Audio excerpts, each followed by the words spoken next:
Hello, everyone. Welcome back to Keep It Spiritually Simple. I'm your host, Sandra McEllis. Once again, we are so lucky to have Dr. Nancy come back on. Now, if you haven't seen any of our other programs, please go back and take a listen because everything has amazing experiences that Dr. Nancy has been kind enough to place into books for us to have reading material in our own homes. And then don't miss any upcoming episodes. Please hit like, subscribe, share, leave us a comment. We love having you here. All right, Dr. Nancy, we're going to jump right back into Ascendance. Yes, Our yes, amazing book here, Ascendance. So yeah, let's just continue with these amazing nuggets of inspirational expansion. Well, the backstory on this book is I took 20 years of my spiritual notes and I put them into entry form so that it would be one of these quick reads where people just pick up and flip to any page. I've had so many people, I just tell them, look, take the book and flip it open and then close your eyes and just put your finger down on an entry. Then you know it's totally random. And people go, oh my gosh, Spirit knew that was exactly what I needed to hear at that moment. So, a lot of people like this book for that reason. It is just you can turn to any page for inspiration, insights, guidance. A lot of people use it right before they go into a spiritual exercise as a primer or right first thing in the morning for inspiration. So it gives their mind something to chew on throughout the day. Their subconscious mind, like it's running in the background, which is great to have this type of material running in the background and before they go to bed. I Too. love it. And you know what? It's super readable. It's so like a few sentences or maybe a paragraph or two. So it's not like you've got to read a whole chapter because the book is not designed in chapters.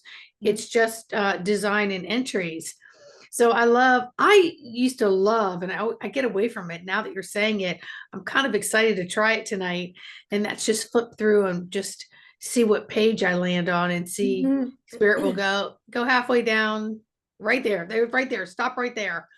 And then I'll read it and I'll go, whoa, okay, I guess I needed to hear that. So I love that you have placed this in this format. So it's an easy read, an easy listen, encouragement to expand people on, ascendance and how it can help you be a better person in the now, right? Yes, these are very practical.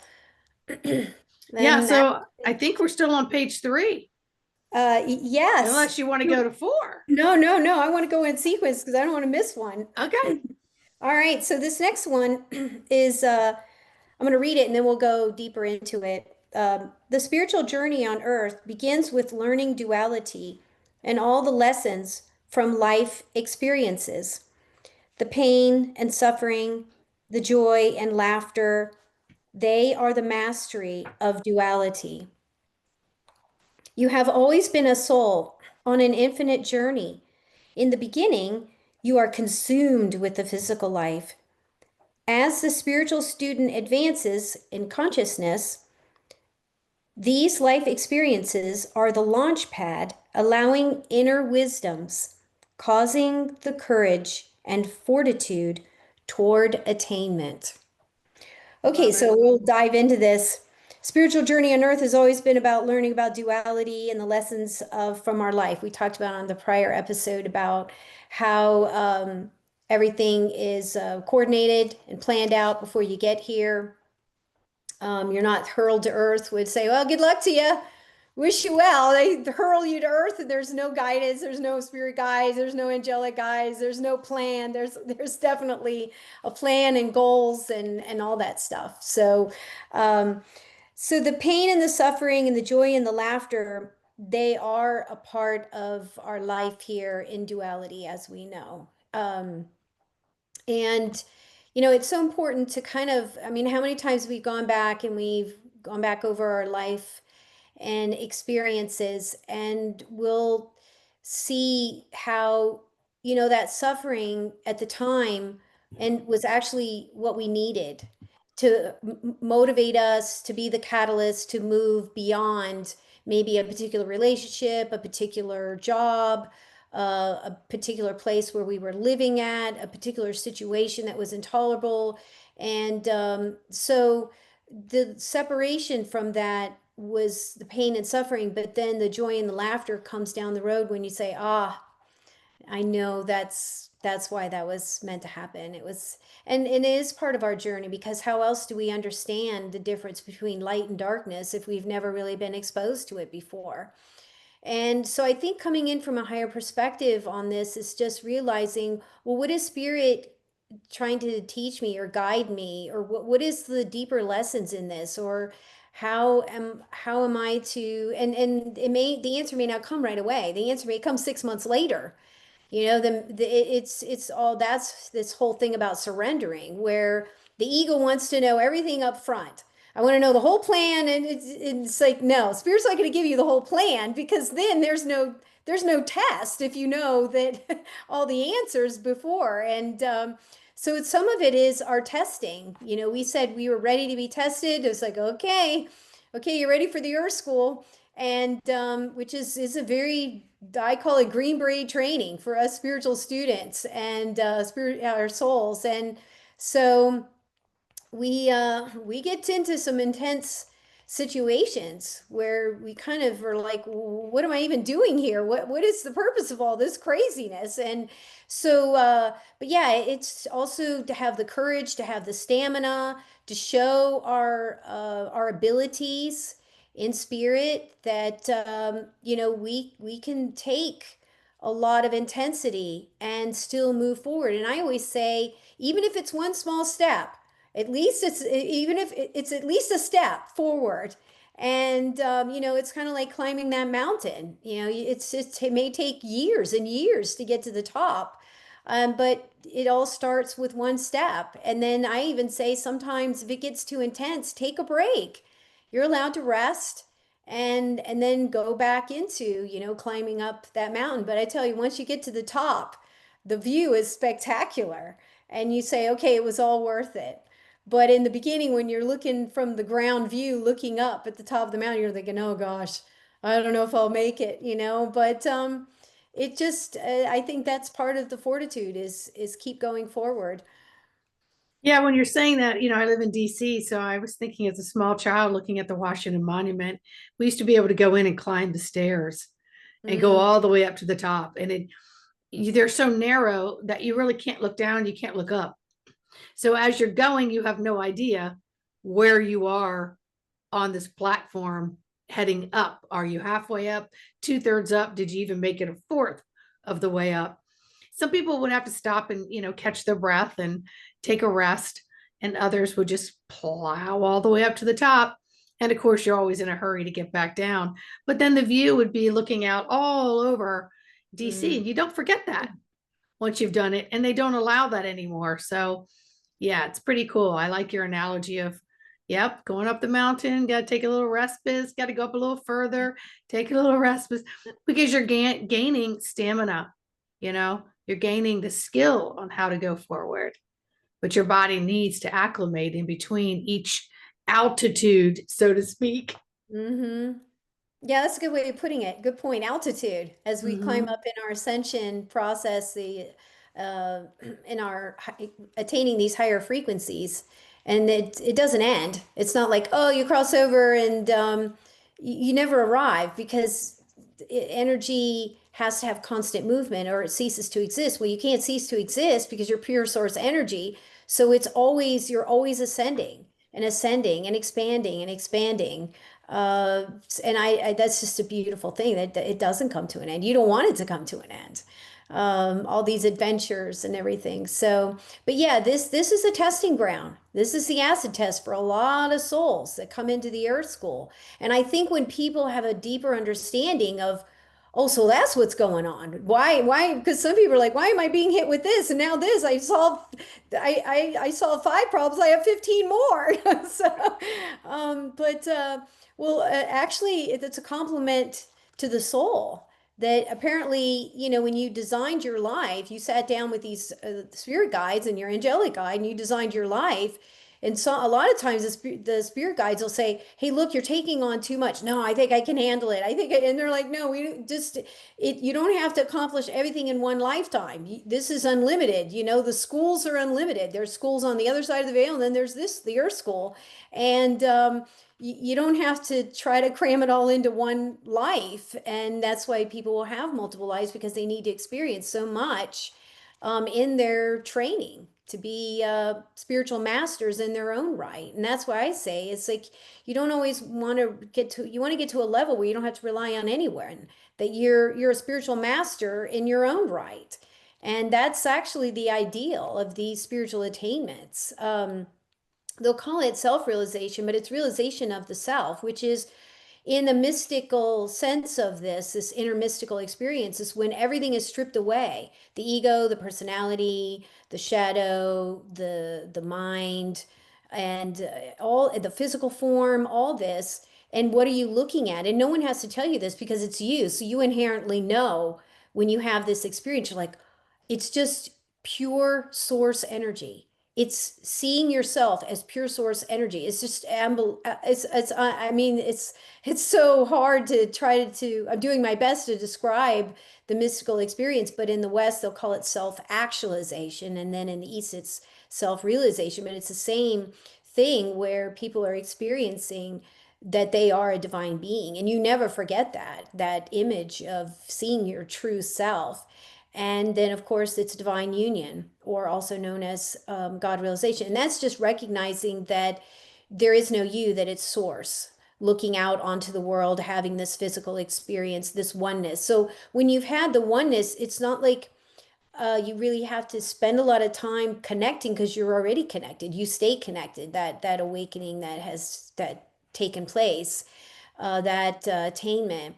And so, but life takes on a whole different meaning. And so I think what we're trying to do is see things from a higher perspective, from spirit perspective, or from the higher self level, and they'll go, oh, that makes sense. Because a lot of people will be, going through their life and they have a lot of questions. Why? And so I think that having this opportunity to talk about these spiritual wisdoms, I think it's really going to touch people really deeply.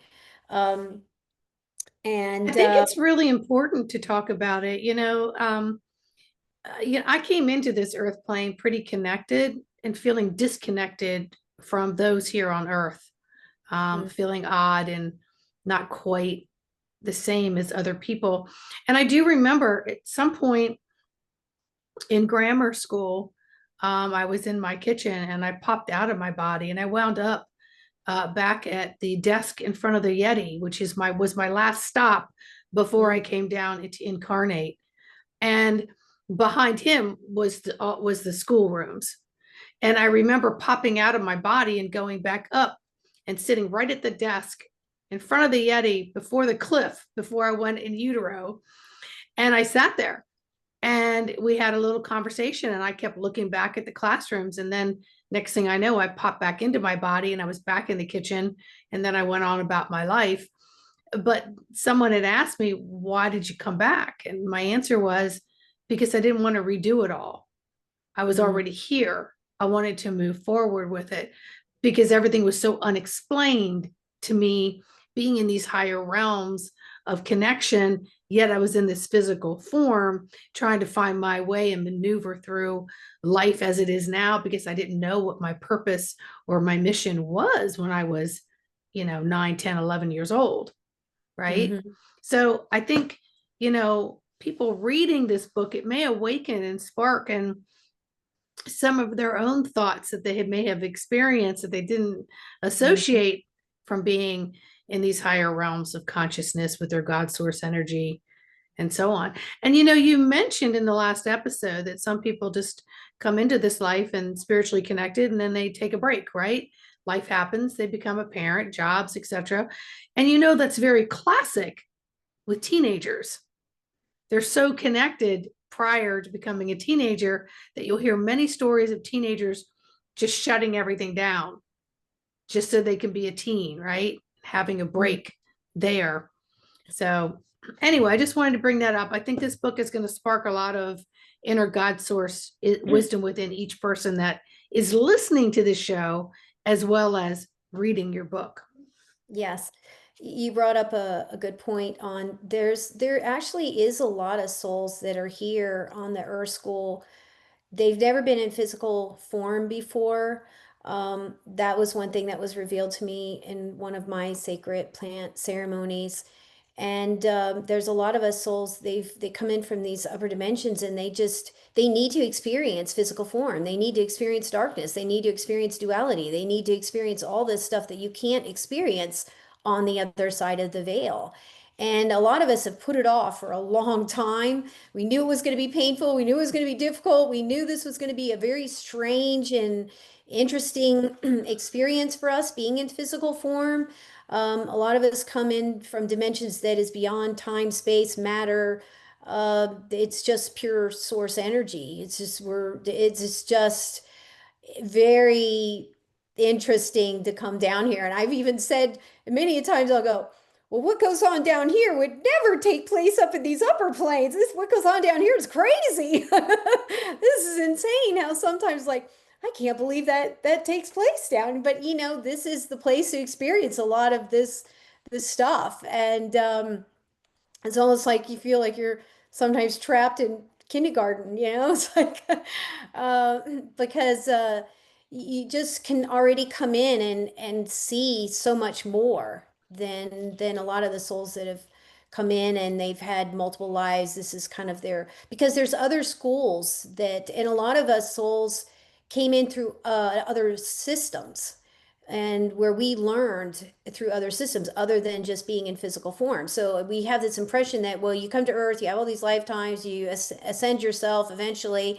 and then you don't have to go back into physical form. Well, what about the soul systems that didn't require people to go into physical form as their ascension process? So it's not one system fits all. And so we have a variety of souls that come into the Earth School. And that's one of the things that makes it so interesting is because you have all these, it's like we're all lumped in together into this pot, into the Earth School. And so it's good to have grown-ups in here on the Earth School Oh, that without a feel doubt. And awake.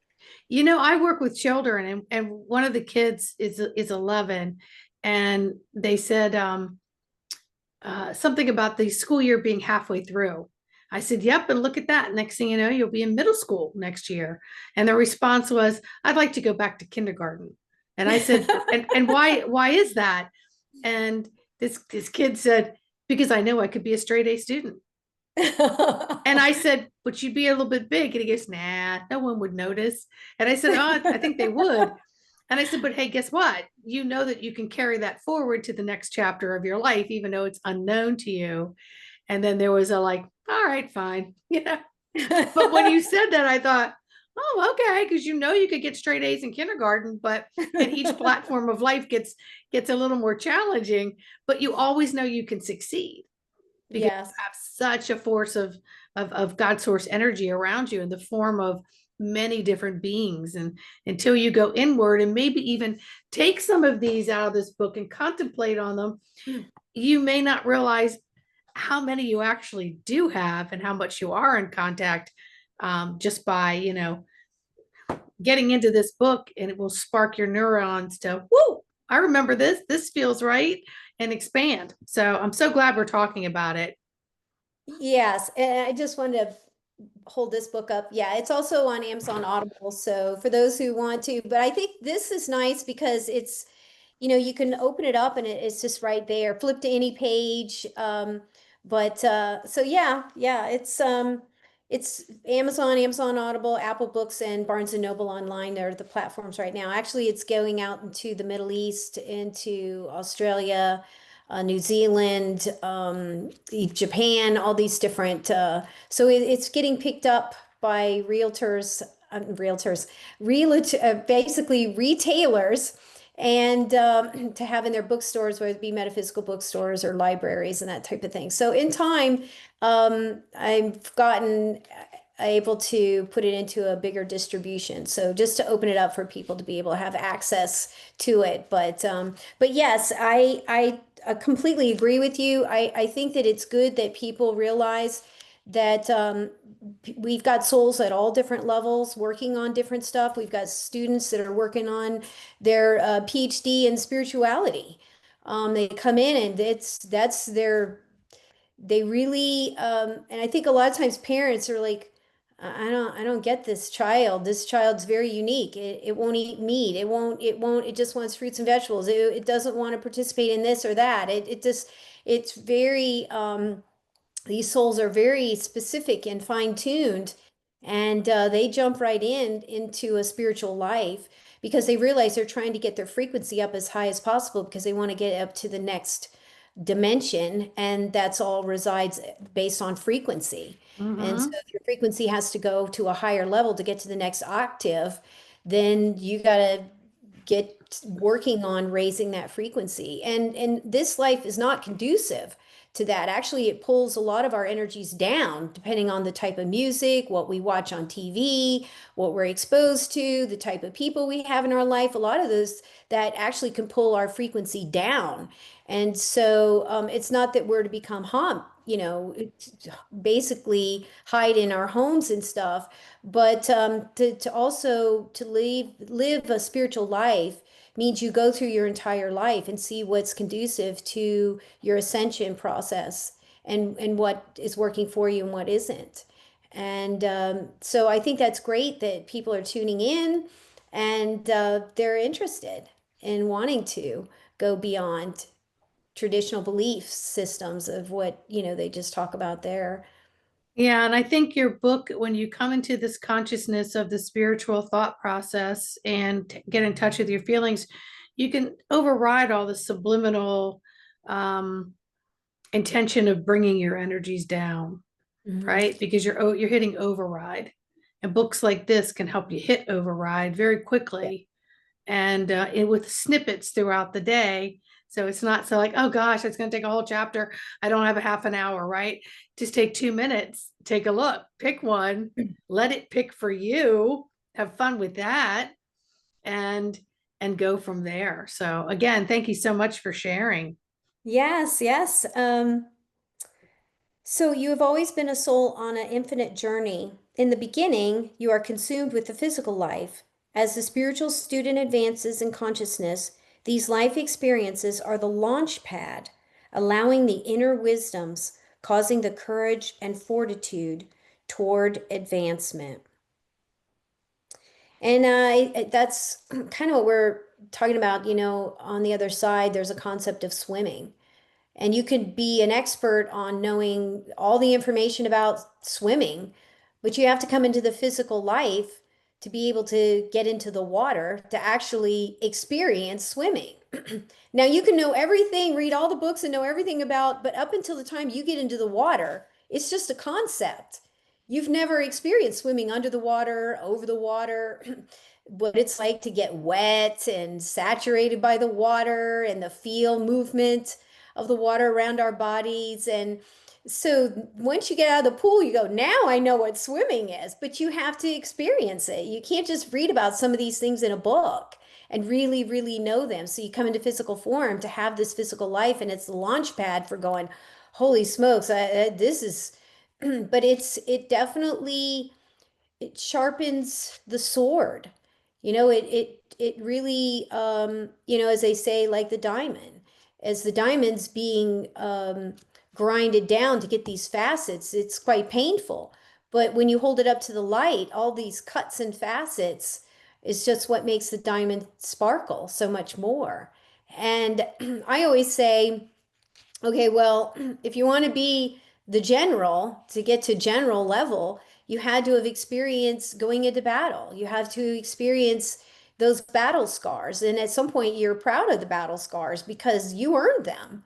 And so these spiritual battle scars that come, I think it's a new way of looking at some of these, what we would label painful experiences, because the soul doesn't label things good or bad. It's the ego that labels things as good and bad. Soul just is the observer and says, well, this was an experience that I learned from. And so, yeah, I think that I think when we go back and assess, will say, wow, that wasn't it may have been a painful experience, but we forever learned and changed who we were as a result of it. And so yes, it's part of it being in the Earth School is having all these experiences. Yeah, and we look at it almost as if, I at least I do that everything's a lesson. So then I don't associate it with being good or bad. I look at it from a neutral perspective of, okay, that was an experience. How did I feel? Would I repeat it? Would I tweak it? Would I not do it at all? And I look at everyone around me as having their experience. And am I supposed to jump into their experience?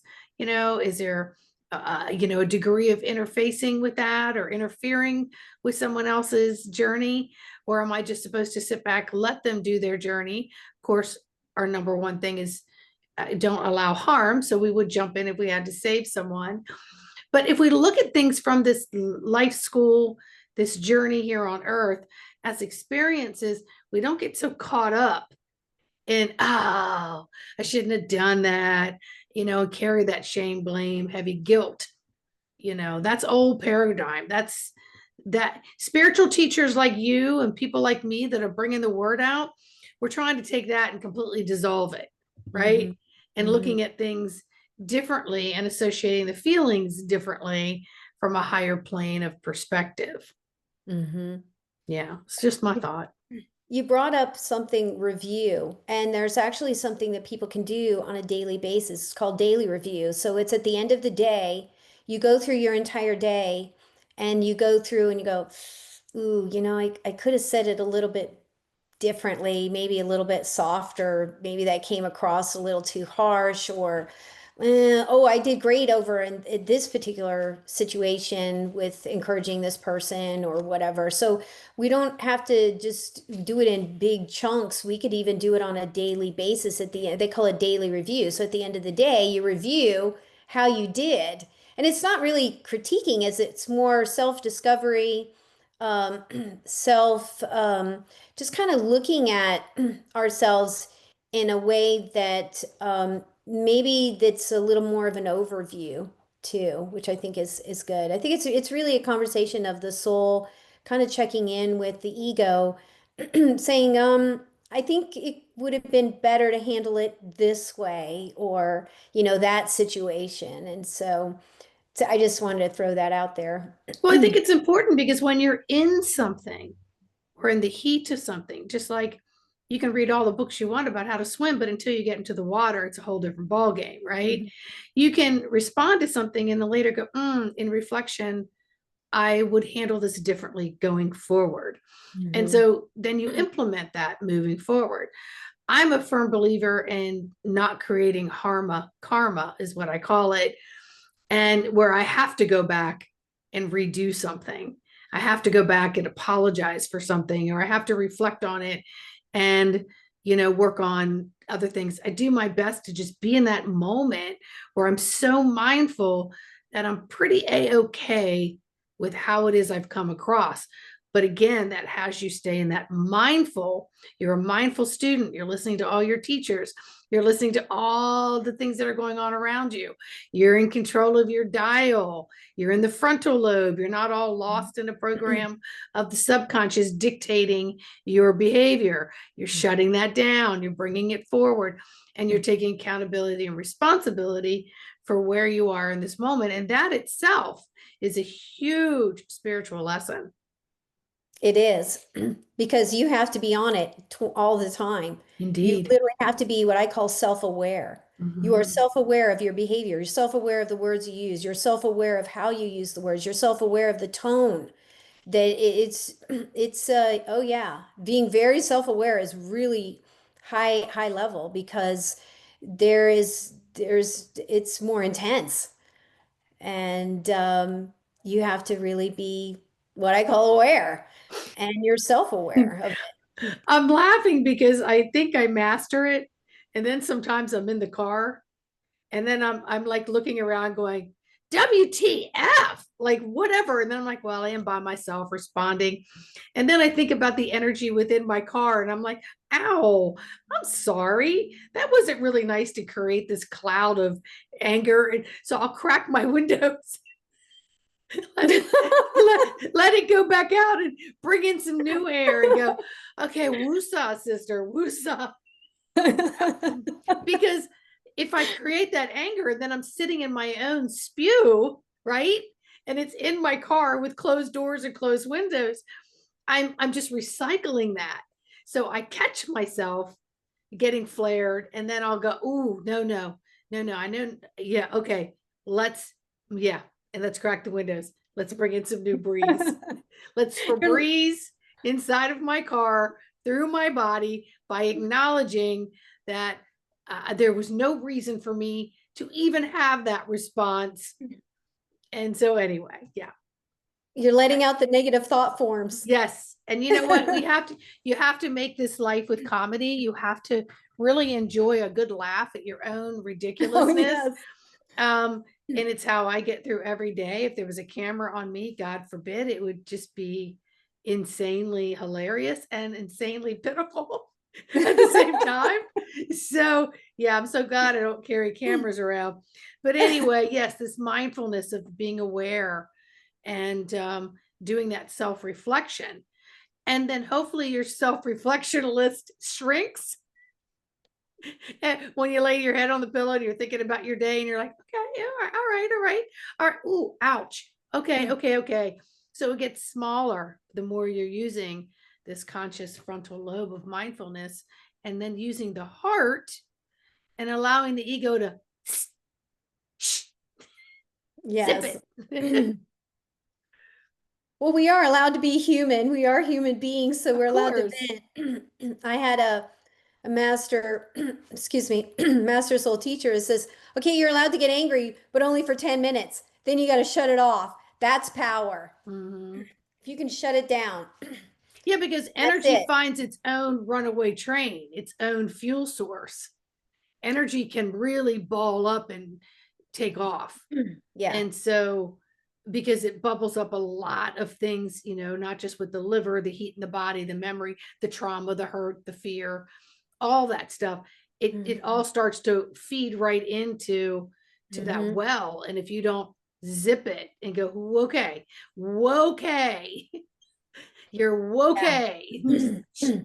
Zip it and breathe and dissolve it and say, all righty, now I've released some energy. I think I've been constructive with it. Now I'm going to zip it and reconstruct my energy and redirect my energy into something else. I had my non-duality teacher said you have 30 seconds. It starts with a thought, and then you got 30 seconds before the emotions kick in and is attached to the thought. So a lot of us don't realize we have to break this apart where, well, what are my thoughts? What am I focusing on that's getting me upset? What they call these negative thought loops. And so if people are more self-aware, they're aware of even their thoughts and how that can upset people. If they go back to a painful memory or this person that's upset them maybe just yesterday or what have you. And so I think that that was important for that to be brought up, to really watch the thoughts, because these emotions then are attached to the thoughts, and that's what really fuels it. You can have a thought, but then and the other thing is too is when I get angry, um, it's usually I'm very aware I'm angry, and I'll even say it. Okay, I'm angry, but then that's me recognizing, okay, I'm angry, and now and then so therefore I could shut it down and say, okay, I'm not going to be angry anymore. I've gotten this out of my system.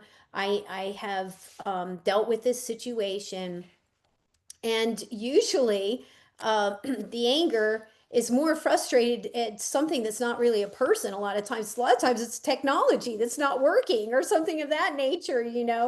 I get really frustrated because I've seen a lot of the technology on the other side, and I go, wow, this is really, it's frustrating because we don't, the technology that we have is not reliable. Sometimes the GPS just stops working. Sometimes the phone just stops working. Sometimes electricity goes out, and or you'll have these storms. Like I grew up in Florida, and we would have these hurricanes, and then the cell phone towers, after you have no power for 3 days, the cell phone towers don't work. So now you don't have cell phones at all. You don't have internet, you don't have cell phones, you don't even know what's going on in the outside of the world because your power is gone for like a week. And so I get frustrated. I'm like, well, we shouldn't have it this way. We have better technology than that on the planet. It's just that a lot of this stuff, because of corruption and the greed, that the technology really, like electricity and charging for water, and it's really quite interesting from a higher perspective. It's like you're charging for a natural resource. It's like charging somebody to breathe, you know? It's like, but I think what's happening is they're charging for the cleaning, but yeah, the purification of the water and the circulation, the pipes, I get all Yeah, that. But filtration. it's yeah, it's very interesting how, but yeah, that's one thing is being self-aware of our emotions, what is going on, what is taking place within us. And it doesn't mean we're not allowed to have anger and frustration and anxiety, but being self-aware of it, then it helps you to shut it down a lot faster. Not that you're not supposed to be a human being, but not be controlled by your emotions and your thoughts. That it's as a soul, you're the one that is supposed to be in charge, in control of your thoughts and your emotions. And saying, just recognizing, okay, I'm angry. All right. And then have your little empty out that energy of frustration because you don't want to ball it up and keep it inside you. So you want to release that. And a lot of times there's healthy ways to release this energy, like go to the gym, take a walk, listen to music, so you don't have to stay in this soup of this constant frustration, or just kind of sometimes change the scenery helps quite a bit too. Yeah, and as we would say to kids, go punch your pillow. Yeah. Go punch your pillow. Because as soon as you allow that emotion to consume you, again, like I said, everything else is it just gets magnetized to it. And then it can go out of control. And then if you were to look at it from a microscope inside of what it does to your DNA and your nervous system, you would stop that shit immediately Yeah. and go, I'm not going to get into a bundle of messages getting all jumbled up and, you know, stoplights not working and stop signs not working and all the things that happen within the body. There's a collision happening in so many different systems. So we have to learn to contain that, open our hearts and our mind to releasing it, not allowing it to consume us or taking us over for very long, because it creates spillage. It Mm. emanates out to everything Hmm. around you, you know, everything, walls, furniture, plants. If I could see my plants, if I ever got angry, they'd be like, you know, it's kind of like, when a parent comes home when they're mad, the kids go running to the room like, no. So we really have to think about what that does while we're in the middle of what we think is a rightful human temper tantrum, what it could do to affect all the things around you. And that's where you'll step into, hold up, pump the brakes. What is Yeah. this about? And why am I allowing what I'm going through to affect anyone else? Because it isn't in the name of love, right? It's Hmm. it's in the name of other frequencies that have a denser thing, but that's also part of our lesson. So we're not saying it's wrong. We're saying look at it from a different perspective of what triggered you and why you're becoming the way you are, and put a time limit on it so it doesn't consume you. Yeah. So thank That you for sharing was my that. teacher. You got 10 minutes. Shut it Yep. down after that. That's all you get. You get 10 minutes. That's it. Mm-hmm. So you're very self-aware. You're like, oh, I'm angry. Okay. Mm-hmm. I got 10 minutes and then to vent and that's it. Because then you can move on and not and just let it go. That was a key thing because now you're totally free when you could just release it. Like, okay, I got it out of my system. I'm good. Whatever the situation is. And I think that's a lot healthier because all this stuff doesn't stay cooped up inside people. is I think that causes illnesses. And in fact, the shamans will say around the world that it's a spiritual imbalance. A lot of these diseases, they call them as spiritual imbalance, and maybe it is pent up anger or pent up sorrow or pent up disappointments or pent up whatever it is that's the energy has been. See, our body can process happy, high frequency vibrations very easily. It processes those and it just goes right through the body with no problems. But it's the negative ones that get trapped and don't get through, excuse me, all the way from the crown chakra right out our feet. And so this stuff tends to get trapped in us, whether it's in the muscles and the tissues and that's in the heart, because we feel a lot of things with our heart. So I think that there's a lot to be said for constantly having this cleanse of self-awareness where you're aware, am I angry at somebody? Is there something that I need to take care of between me and this other person or whatever the situation is? And being that self-aware gives you the acknowledgement of things that constantly can be cleared out before it becomes an issue. Because eventually it becomes a physical ailment. It usually starts as a mental, emotional situation, a negative energy, and then eventually, after a while, it turns physical.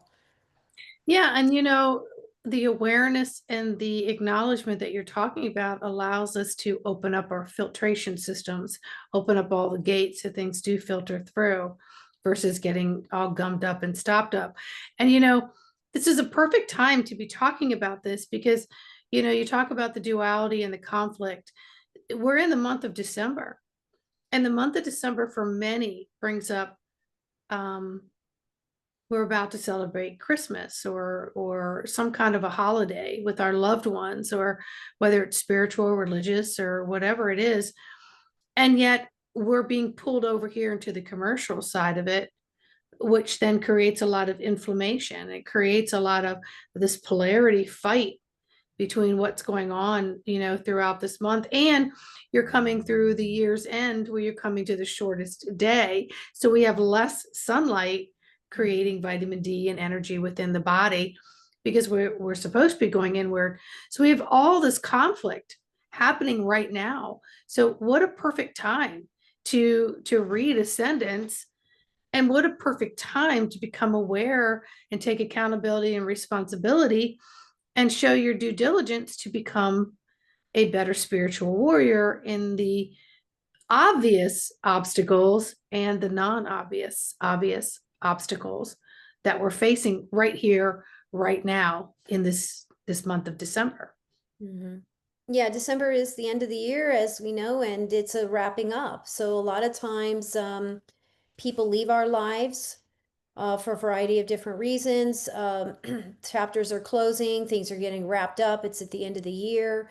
Because a lot of people are like, man, I always have a horrendous month, in December. I'm like, well, you're clearing things up and you're wrapping things up for this particular year and preparing for the new year. So it's yeah, I'm glad you brought that up. It's a really good point to bring up for the month of December. It is, and I think everyone could just be helpful if you just got this book and just started pinpointing some things you'd like to read and open up your heart and your mind and get the river of spiritual divinity flowing through you with more ease and grace than it has in the past. And what better way to do that than to say, hey, I'm going to stop, I'm going to become aware, and I want to do something better in this now moment. Dr. Nancy, this has been so enjoyable. It's so enlightening. As always, I cannot wait to do the next episode with you. So I just want to thank you for your time, and all you listeners, please enjoy the show. Keep it spiritually simple. Please take a moment to hit that like, subscribe, share button. And we look forward to seeing you on the next episode of Keep It Spiritually Simple.